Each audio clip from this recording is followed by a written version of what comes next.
So hello mga kaibon, so nandito na naman tayo sa aking aviary. So ngayong araw na to ay mag-harvest na tayo mga kaibon. So handa na natin yung lalagyan natin.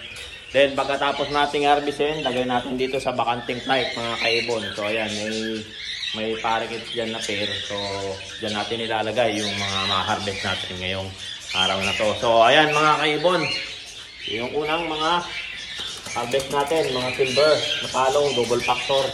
So ayan mga kaibon, lagay natin dito, lalagyan. Ayan, wala tayong iskan, kaya mano-mano na lang tayo magkuha. Kunin na lang natin, hindi tayo maghawak mga kaibon. So lagay natin.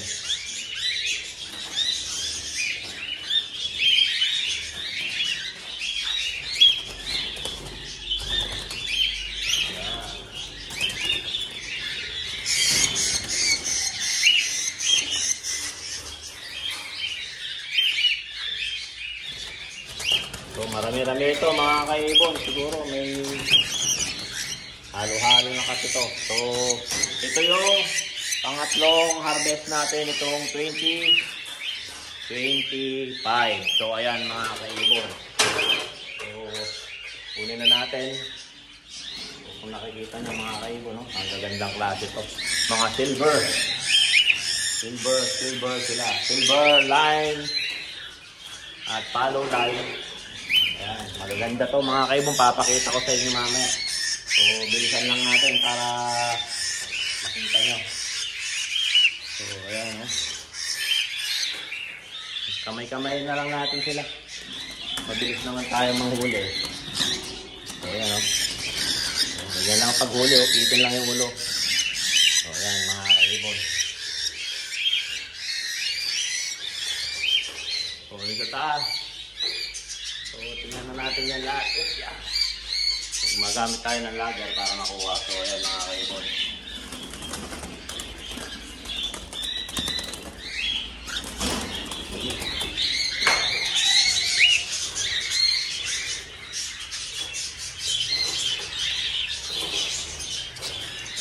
So, ayan. Medyo madami-dami na mga kaibon. Baka after 2 weeks siguro ulit mga kaibon, may pababa na naman tayo. Marami na naman yan. Oo. So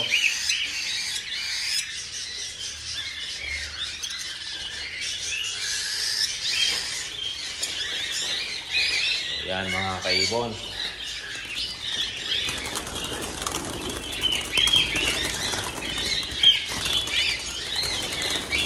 Ito, inalis ko na yung nest box nila kasi mangingitlog na naman, nakailang diretso na to. So inalis ko na yung nest box.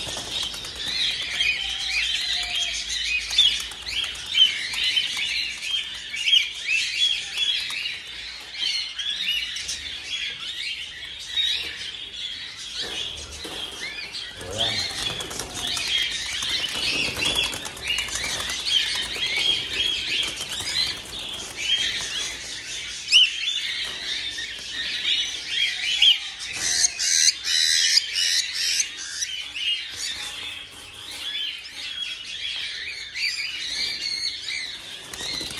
Heavy pipeline to mga kaibon. So ayan o.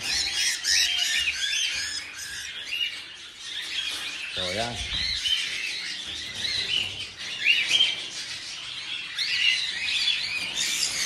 Aray ko, sinagat ako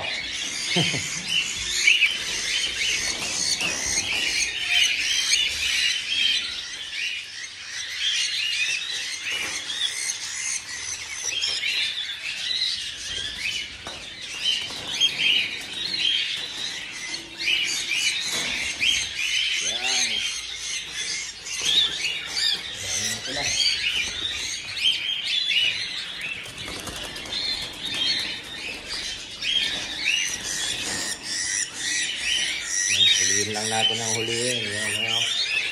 So ayan mga kaibon. Ito. Mabilis lang naman manghuli yan. Oo.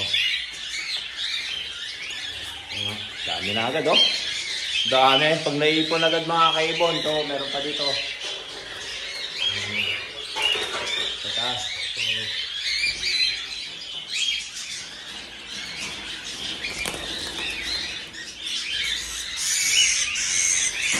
So, yan. Ito na.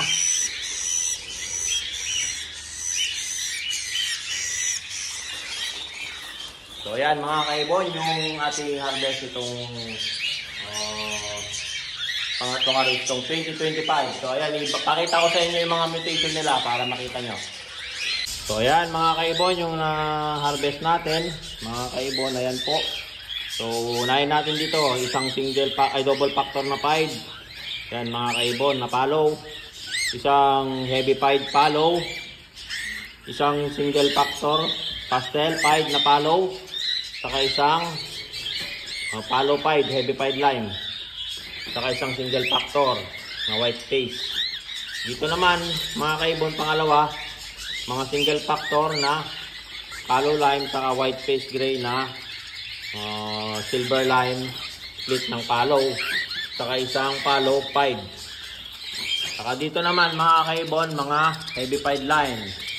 Itong mga to, mga heavy pied lime, may nahalo lang na pastel na isa na silver lime split follow. So ayan mga kaibon. Ayan mga white face pearl pied. May saddleback din dyan na split follow. So ayan.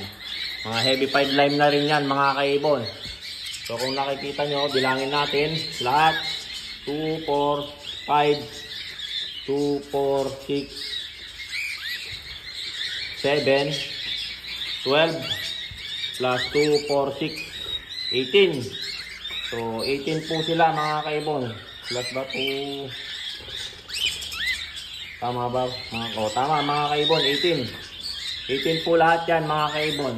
5, 7, 12, plus 6. So, ayan. 18 na piraso po yan mga kaibon. So, ilalagay natin yan sa flight dito. So, ayan mga kaibon, nililipat lang natin dyan. Sa flight na yan. Oo. Yan, mga kaibon, pakita natin. So, ilipat ko muna mga kaibon. So, ayan mga kaibon, nilipat na natin dito sa flight stage nila. Diyan natin palakasin yung mga yan. So, magkakabat yan. 18 na pieces yan mga kaibon. Dito lang sila sa ating flight stage. So, ayan, maninibago sila sa unang araw. So, ayan muna sila natin adapt yung page niya bago na nilipatan natin. So ayan mga kaibon, don't forget to subscribe my YouTube channel, Warren Palakpak Kaibon, at ang aking Facebook page, Warren Palakpak Kaibon, at ang aking Facebook, Warren Palakpak Mr. Jasin. Palike and share na lang po mga kaibon. At sa mga nanonood, marami pong salamat at shoutout po sa lahat ng mga followers at mga dadagdag pang followers natin. So maraming pong salamat mga kaibon sa inyong panonood sa aking mga vlog. So hanggang sa muli, paalam.